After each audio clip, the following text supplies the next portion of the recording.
रखें मेरी बेटियां, ध्यान रखें मेरे बेटाएं, मेरी माताएं इस बात का ध्यान रखें, बेटियां ध्यान रखें, मेरी माताएं ध्यान रखें, मेरे भाई ध्यान रखें।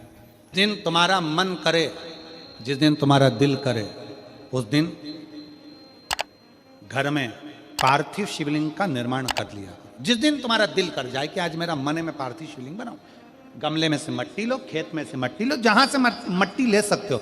घर के बाहर कोई गमला हो, बगीचा हो, शहरों में जमीन पर कहां मट्टी ढूंढने जाओगे, तुम्हारे जो गमले लगे रहते हैं उसमें से मट्टी ले लो, पर छोटा सा पार्थिव शिवलिंग का निर्माण समझ लेना जरा। तुमने पार्थिव शिवलिंग बनाया, जलाधारी बनाई, पूजन कर लो जिस दिन तुम्हारा मन करे। कोई तिथि, कोई वार, कोई दिन, कोई समय, कोई घड़ी, कोई पल, कुछ मत देखो। तुमने पार्थिव शिवलिंग का निर्माण किया।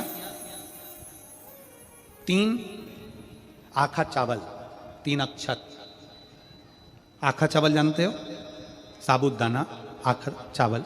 3 चावल के दाने, एक गणेश जी की जगह, एक अशोक सुंदरी की जगह, एक षडानंद कार्तिकेय जी की जगह। 3 चावल दाना। 3 दुर्वा, एक गणेश जी की जगह, एक अशोक सुंदरी की जगह, एक षडानंद कार्तिकेय जी की जगह। 3 बेलपत्र, जहां पर माता पार्वती जी का आपने ये जलाधारी बनाई है, उसी जलाधारी पर यहां से पानी बहता है, इसके ठीक विपरीत में यहां 3 बेलपत्र, तीनों रख दीजिए। और छोटा सा कलश हो या बड़ा सा कलश हो, 3 लोटा जल यहां बैठकर, जहां पर आपने बेलपत्ती रखी है उसी के वहीं पर बैठकर इस शिवलिंग पर 3 लोटा जल धीरे धीरे अपने मन की कामना कर कर, बाबा आज मैं दुखी हूं, बाबा मुझे ये तकलीफ है, बाबा मेरे बच्चे ये काम में गए हैं, बाबा ऐसा है। 3 लोटा जल बाबा को धीरे धीरे अपने भाव कहकर, फिर तुम्हारे पास में जो पूजन का सामान हो वो चढ़ाकर बाबा की आरती कर कर दिया लगा दो। जब दिया ठंडा हो जाए उस शिवलिंग का विसर्जन कर दो। आप पाओगे, आपने अगर 2 या 3 बार कभी भी तुम्हारा मन करा कर लिया, आपको खुद लगेगा कि मेरे घर में संपदा कैसे बढ़ रही है और कार्य कैसे सिद्ध हो रहा है। शिव आराधना में भगवान शंकर की, शिव भक्ति में भगवान शंकर की अविरल भक्ति में पार्थिव शिवलिंग का निर्माण और पार्थिव शिवलिंग की पूजन हमें बल प्रदान करती है। माता पार्वती जी ने पार्थिव शिवलिंग का निर्माण किया। शिव जी ने देखा पार्वती जी को कि पार्वती जी पार्थिव शिवलिंग का निर्माण कर रही, तो शंकर जी ने पूछा, पार्वती तेरी शादी नहीं हो रही थी इसलिए तूने पार्थिव शिवलिंग का पूजन करा, तू चाहती थी मुझे, मुझसे विवाह करना चाहती थी इसलिए पार्थिव शिवलिंग का पूजन करा, अब क्या चाहती है? अब तो मैं तुझे मिल गया, अब तो मैं तुझे प्राप्त हो गया, अब तुझे क्या चाहिए? अब तुम मुझसे चाहती क्या है? पार्वती जी ने हाथ जोड़कर भोलेनाथ जी से विनय करा, अब मुझे कुछ नहीं चाहिए, बस इतना चाहिए कि मैं कैलाश पर रहूं या शमशान में रहूं, जहां भी रहूं मेरे हृदय में कभी भी दुख ना हो, मैं प्रसन्न होकर अपनी जिंदगी को आपकी सेवा करते करते निकाल दूं। हिंदू अपनाया, रावण पार्थिव शिवलिंग का निर्माण करता था, पूजन करने बैठ जाता था, शंकर भगवान को आकर उसे वर देना ही पड़ता था, वर देना ही पड़ता था। पार्थिव शिवलिंग के निर्माण का, पार्थिव शिवलिंग के पूजन का, पार्थिव शिवलिंग की आराधना का फल भोग। कितने लोग हैं, आप लोगों ने बनाया कभी पार्थिव? बनाया, सावन में बनाते हो गुरुजी, है ना, ऑनलाइन जब पार्थिव शिवलिंग का निर्माण होता है तब बनाते हो, पर बीच में कभी तुम्हारा मन कर जाए एकदम, जब तुम्हारा मन हो। अब कई लोग कहते हैं गुरुजी पार्थिव लिंग का पूजन करना है तो पति पत्नी का दोनों का होना जरूरी है, शादीशुदा होना जरूरी है, या ऐसा जरूरी है या वैसा जरूरी है। शिव महापुराण की कथा कहती है, बच्चे हो बच्ची हो, शादी हो गई नहीं हुई, विवाह हो गया, जैसे भी हो, आप जैसे हो वैसे पार्थिव लिंग का निर्माण करो, वो पूजन करो। पार्थिव लिंग निर्माण कर, पार्थिव लिंग पूजन का भी फल है। इसमें जब लड़की घर में आती है शादी कर कर, बहू जब आती है तो प्रथमता में गोरानी होती है, गोरनी सुहागिन होती है। कोई तुमसे पूछे शादी के तुरंत बाद ये बहू को बिठाकर गोरनी सुहागिन क्यों करी जाती है? शिव महापुराण की कथा कहती है, शंकर भगवान के शिवलिंग को बनाकर माता पार्वती जी ने पूजन कर कर शिवलिंग में से ही सिंदूर लेकर अपनी मांगों में भरा है। आज भी सुहागिन में, गौरनी में ऐसा बनाया जाता है और उसके अंदर सिंदूरा दिया जाता है। उस सिंदूर को लोग अपने मांग में भरते हैं। इधर भरते कि नहीं भरते वो हमें नहीं भरते हैं, इधर भी ठीक, आज भी भरते हैं। कई लोग कहते हैं वो गौरनी है, कोई कहता है वो सुहागिन है, कोई कहता है वो गौरानी है। शिव महापुराण की कथा कहती है ये पहली पूजन मेरी माता पार्वती जी ने अखंड सौभाग्य के लिए करी थी, इसलिए आज भी पहली बार शादी करने के बाद पार्वती जी पहली बार इस पूजन को करी थी। आज भी शादी के बाद सुहागिनें घरों में होती हैं, जब बहू प्रवेश करती है उसके बाद आज भी करते हैं। ये सब पुराना है, उसको आज लोग नए में ले लें क्या भाई सुहागिन है, गौरानी है। ये आजकल वो पुराना शंकर के शिवलिंग की आराधना, शंकर के शिवलिंग की पूजन, भक्ति। जब पार्थिव लिंग का निर्माण किया जाता है, पार्थिव शिवलिंग को जब बनाया जाता है तो पार्थिव शिवलिंग का एक नियम है, आप उसका स्मरण जरूर करें। जैसे ये थाली है, मान लो ये थाली है, आपने मिट्टी का शिवलिंग बनाया, पार्थिव शिवलिंग बनाया। कई माताओं की आदत रहती है थाली की किनार से हाथ को पोंछकर उसको भी लेकर शिवलिंग में लगा देगा। कई मेरी जीजियों की, कई मेरे जीजाओं की, कई मेरी माताओं की, कई मेरे बेटियों की, कई मेरे बेटाओं की आदत रहती है। समझ में तो आ रहा है ना कि थाली बुलवाऊं? लाओ तो थाली लाओ जरा पूजा। कई मेरी जीजियों की आदत क्या होती है, पार्थिव शिवलिंग का निर्माण करेगी, मिट्टी इसमें भर लेगी, सब कुछ कर लेगी। आप मिट्टी इसमें मिलाओ, मिट्टी मिलाने के बाद में आप उसका पार्थिव लिंग का निर्माण भी कर लो, मना नहीं है। पर निर्माण करने के बाद में जब पार्थिव शिवलिंग का निर्माण कर लो, उस समय पर हाथ को इस तरह से पोंछ कर फिर शिवलिंग में उस माटी को लगाना, यह श्रेष्ठता नहीं है।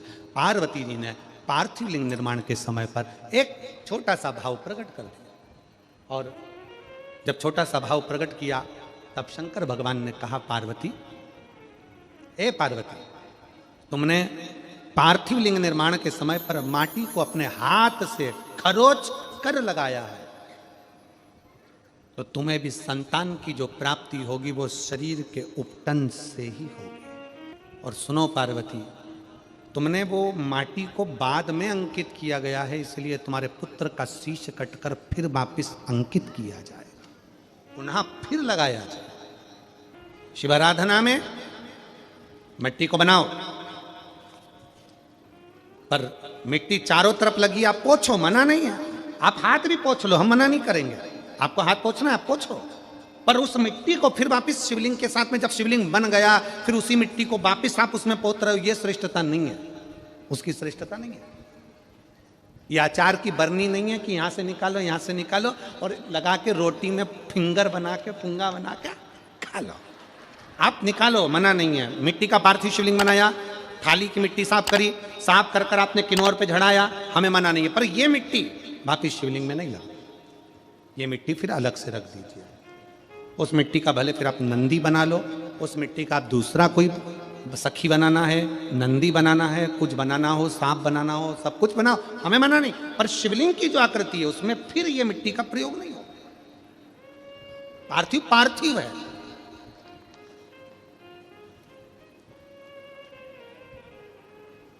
क्यों एक बार बोला, शिव महापुराण में आपने सुना होगा, हमने कहा कि गमले में भी पार्थिव शिवलिंग का निर्माण कर सकते हो। गमले में कैसे? गमला भरा पड़ा हुआ है, वहीं पर तुमने पार्थिव शिवलिंग को उठाया, निर्माण करा। अब वहां पर तुमने हाथ तो नहीं पोंछा, क्योंकि गमले में ही तुम पार्थिव लिंग का निर्माण कर, जाके हाथ धोया, बाबा की पूजन कर, शिव स्मरण कर लिया। पार्थिव पूजन का एक आनंद। पार्वती, तुम पार्थिव लिंग का निर्माण क्यों करी हो? तो पार्वती जी ने कह दिया, केवल आपसे बल मांगने के लिए, आपसे बल। शिव कथा कर रही है, भगवान शंकर का चरित्र करा। अभी आपको कथा में कहा था देव और महादेव दोनों में अंतर होता है। देव दर्शन देते हैं और महादेव अपने भक्त को दर्शन के लायक बना देते हैं। शिव में, देव में और महादेव में अंतर है। ग्रंथ, संत और भगवंत, तीन को पकड़ने का प्रयास करो। क्या क्या? सब बोलो। ग्रंथ, संत और भगवंत, आपके नजदीक में जितने शंकर के मंदिर हैं, जहां आप एक लोटा जल चढ़ाने जाती हो ना, एक लोटा जल चढ़ाने के लिए शंकर के मंदिर में जाती हो, तो घर से जब एक लोटा पानी भरो, घर से जब एक लोटा जल भरो और मंदिर के लिए जब निकलो ना, घर से निकलते समय रत्ती भर टेंशन लेकर मत जाना। घर से जब पानी भरो, खुश होकर जाना, मैं मेरे पिता से मिलने के लिए जा रही हूं, अपने दिल की बात अपने बाप को बताने के लिए। मैं अपने पिता से मिलने जा रही हूं। भले मंदिर में जाकर कुछ मत कहो, शंकर जी को एक शब्द मत कहो। तुम जो लोटा भरकर पानी लेकर जा रही हो ना, वो लोटे का जल शंकर को चढ़ाते से ही शंकर जी समझ जाते हैं कि तेरे जीवन में दुख कितना है। सुदामा जी ने भगवान कृष्ण को चावल दिए थे। बोलो री जी हाँ, सही है कि गलत है? क्या दिया था? तंदूल। सुदामा जी ने यह कहा था कि मुझे बहुत दुख है।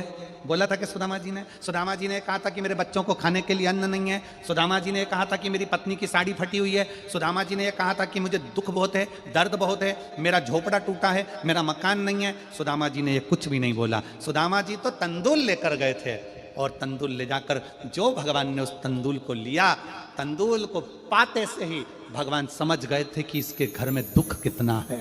तंदूल मुख में गया और भगवान कृष्ण समझ गए कि दुख कितना है, 3 लोक का राज्य दे दिया। सुदामा जी जैसे ही तंदूल दिए, भगवान ने सोच लिया कि तंदूल की दशा क्या है। उसी तरह जब जल शंकर जी पे चढ़ता है, तो शंकर जी को तुम कुछ कहो मत कहो, वो जल तुम्हारे घर की पूरी दशा बता देता है कि इससे तकलीफ कितनी है।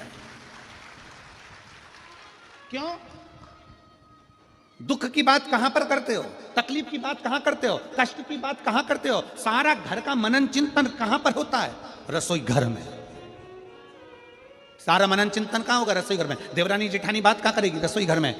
कोई दुख हो गया, तकलीफ आ गई, बात कहां होगी? रसोई घर में। अरे वो उनने ऐसा कर दिया, वो काका जी की तबीयत खराब, काकी जी कैसा हो गया, वैसा हो गया। सारी घर की सारी चर्चा रसोई घर में होती है। और जो तुम पानी भरकर लेकर जाते हो, वो रसोई घर में से भरकर लेकर जाते हो, तो वो पानी के अंदर तुम्हारी वाणी की तरंगे उस जल के अंदर हो जाती है। जब जल महादेव को चढ़ता है, उसे सब ज्ञात हो जाता है कि इससे तकलीफ क्या है।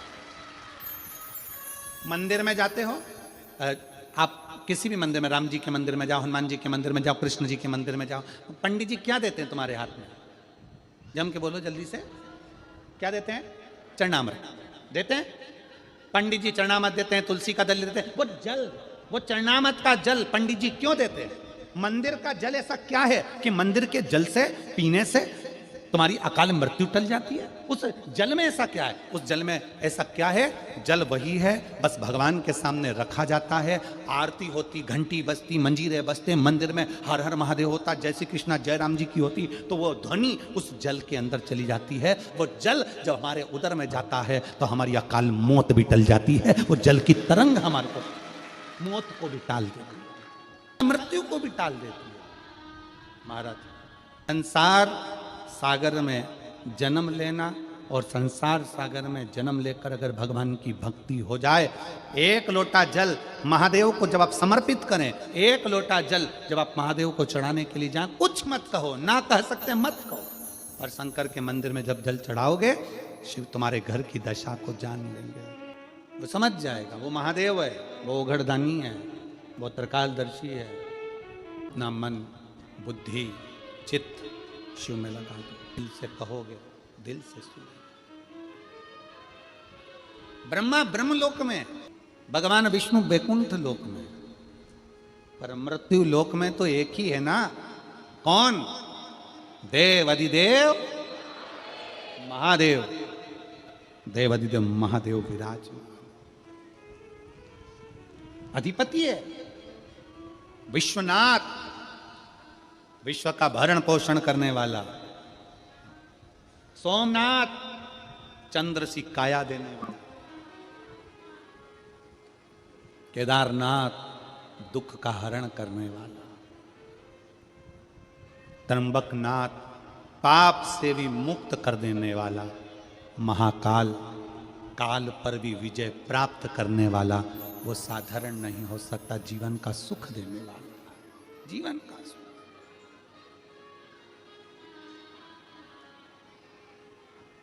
इसलिए अनोगरदानी त्रिकालदर्शी कैलाशी अविनाशी शिव की कथा कर रही है। जो आपके संताप को हर सकता है वही देवाधिदेव महादेव।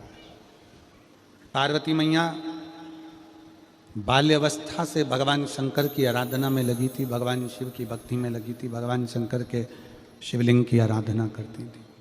शिवलिंग आराधना का पुण्य पार्वती माता को मिला, शिव पार्वती जी को प्राप्त हो।